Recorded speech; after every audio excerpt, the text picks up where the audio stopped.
Good morning, faithful viewers, and thanks for joining us on today's edition of Prime Flash on My Media Prime with me, Audrey Zatsa.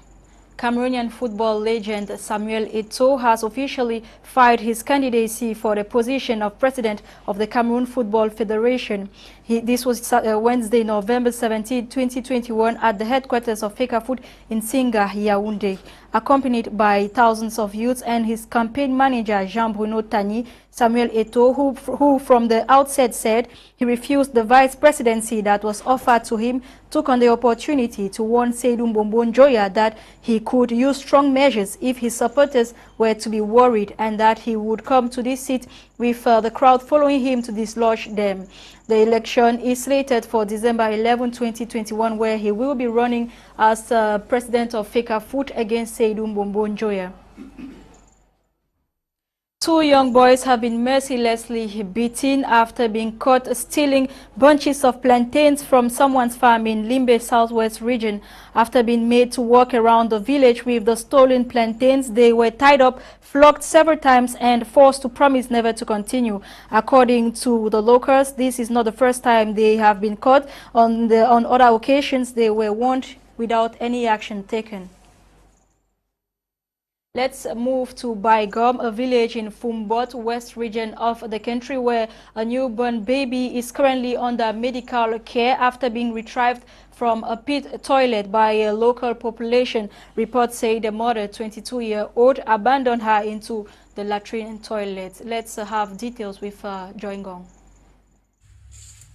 This is 22-year-old Arituya Fadimatu, who kept a baby in her womb for 9 months, gave birth and threw her own daughter into the toilet. After spending close to 12 hours in the toilet where her mother left her, the newborn baby was found alive and active at 7 a.m. yesterday, November 16, 2021, by an opposite student who narrates the circumstances of the discovery.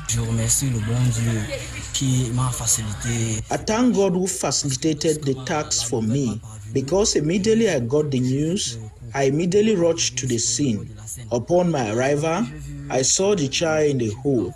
Everyone was working for ways to remove her, to no avail. I volunteered to enter the hole. We increased the size, and by the grace of God, we got the child out safe and sound.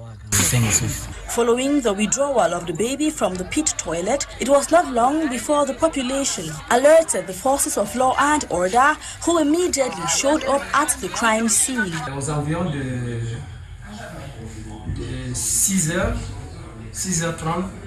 At about 6 a.m., I was called by one of my informants that there is a child abandoned in the toilet.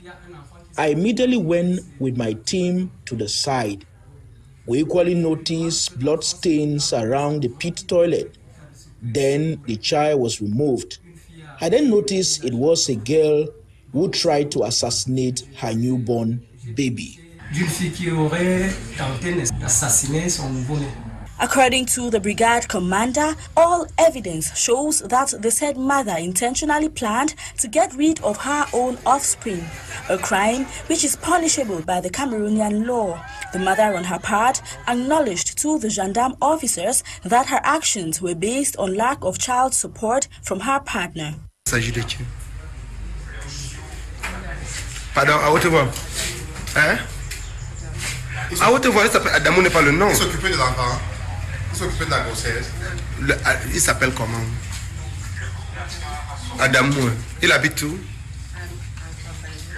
À quel niveau à Bergame? Dans quelle concession? Rue 1. Adamou de la rue 1. In the meantime, the baby is receiving medical attention at the Fumbot District Hospital while her mother is still in detention. A case will be filed against her, and she will eventually face the State Council and answer for all accusations levied against her. In the South region, an 18-year-old boy is currently under police custody for allegedly taking away the life of a 9-year-old boy. The boy was hawking some items when he was trapped by the teenager. The incident occurred at Ebolova, South region of the country. Details with Nora Kakebi. This is a lifeless body of Ndum Moise found in a nearby bush in Ebolowa in the south region of Cameroon. Yesterday, November 16, the population of Ebolowa woke up to this very ugly and unfortunate incident where Moise Ndum was found dead, allegedly killed by 18-year-old Bobomo Zibi Warren. Reports gathered said the 9-year-old Moise was hawking some food items in the neighborhood when Bobomo called him and said he needed some. He got some bobolo being sold by Moise but told him that he didn't have enough money to pay, so they should go to his house where he supposedly left his money. On their way to Zibi's house, he instead took the 9-year-old boy into the bush and allegedly stabbed him to death. Another young man on his way to the stream found Zibi all stained with blood. Shocked to see him in that state, the young man sought to find out what had happened. He recounts. Il y avait des enfants qui vendaient le bâton de manioc qui portaient le bâton sur la tête. Some children were hawking food items and he wanted to buy but did not have enough cash. So he asked the little boy to follow him to his house to get the money. The child followed him, but he instead took him to the bush. As I went to do laundry in the stream, I met him seated on the grass looking bloody, and he said, if they asked for me, I should say I have not seen him. Zibi was finally arrested. Meanwhile, the corpse of 9-year-old Moise was paraded to the governor's office, where it was exposed for over an hour. Moise's family, devastated, as well as the angry population, simply wants justice, demanding the life of the killer. If he is spared, he will continue with the killings, and after that, he will still be set free. Both the family and the population think that justice will not be meted because after a short while, he will be set free and will continue committing the same diabolic acts. Cameroonians call on every parent out there to be careful while sending minors to hawk items on the streets. The family has just their eyes to cry, but Moise is gone for good. We move to Boya, southwest region, where Gongso Antoinette, the woman or nursing mother arrested and tortured for having links with the supposed General No Pity, has appeared at the Fakou High Court for the first time with her 1-week baby after her legal team filed recourse to the High Court section. This was yesterday, November 17, as Moki Reagan tells us. This is the Fakou High Court where Madame Gongso Antoinette is appearing for the very first time after she was arrested. Her presence in court was to address the legality of her arrest, which was later dismissed as she was taken back to the Boya Central Prison. While at the High Court, she was visited by retired Justice Aya Paul Abine with her 1-week-old child, who is also under detention.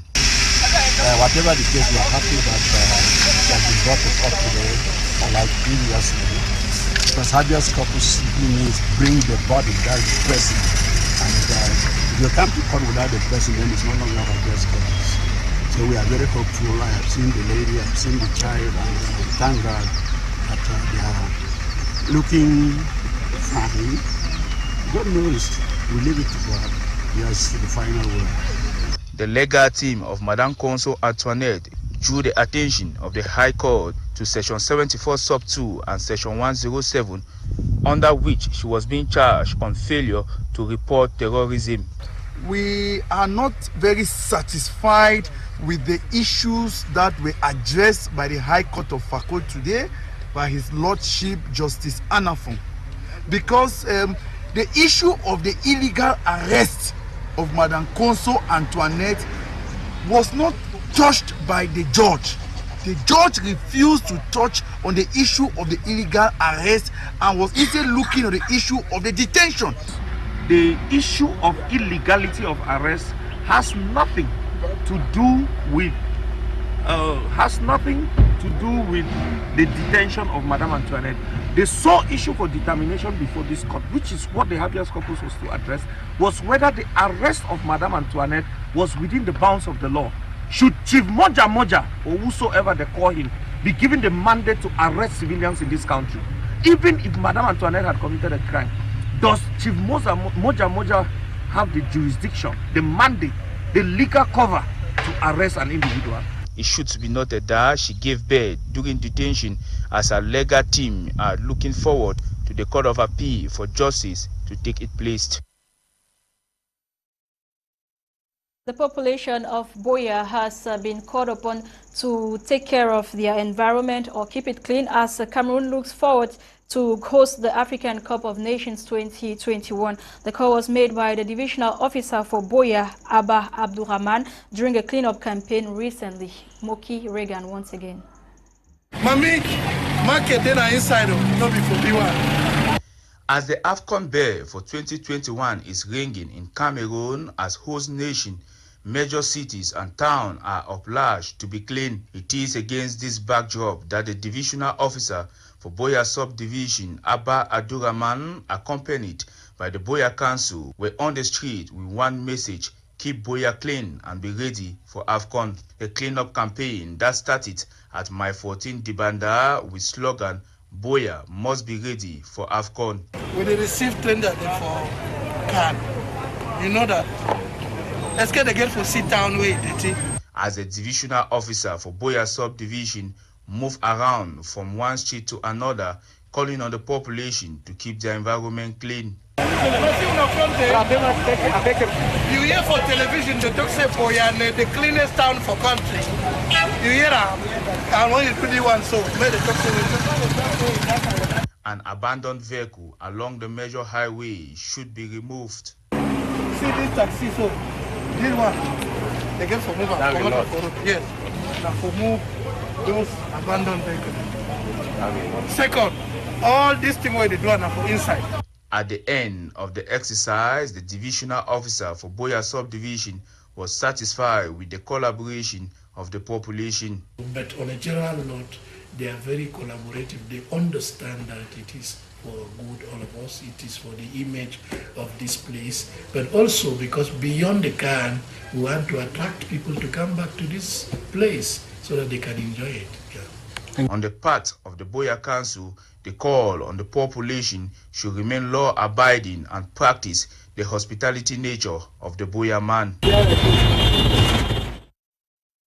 On the third Thursday of November every year, the world commemorates World Philosophy Day. Celebrated this Thursday, November 18, the day seeks to honor philosophical reflections around the world, a day for people to share thoughts openly, explore and discuss new ideas and inspire public debate on society's challenges. World Philosophy Day was initially established by the United Nations Educational, Scientific and Cultural Organization on November 21, 2002. It was recognized in order to praise and universalize the teachings of philosophy. Yaoundé and Douala will host the second edition of the Tunisian Professional Days in the health sector from December 6 to 11/20/21. The information was released by the Embassy of Tunisia in Cameroon. Dubbed Tunisia Healthcare Days in Cameroon 2021, the meeting organized by the Embassy of Tunisia in Cameroon in partnership with CEPEX aims at strengthening cooperation between medical professionals from both Cameroon and Tunisia and exploring prospects of new partnerships. The second round of the African qualifiers for FIFA World Cup Qatar 2022 was concluded on Tuesday, November 16, with 10 teams topping their groups to reach the third and final round scheduled in March 2022.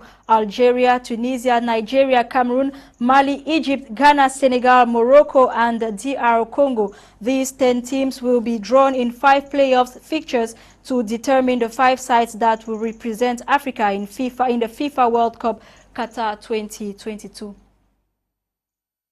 And on this sport note, we close the curtains of today's edition of Prime Flash. Ladies and gentlemen, thanks for watching. You will get more stories in our 6:30 p.m. Prime News with Fon Quinta. Coming up next is In the House with Eileen Sama and her ladies. Have a nice time.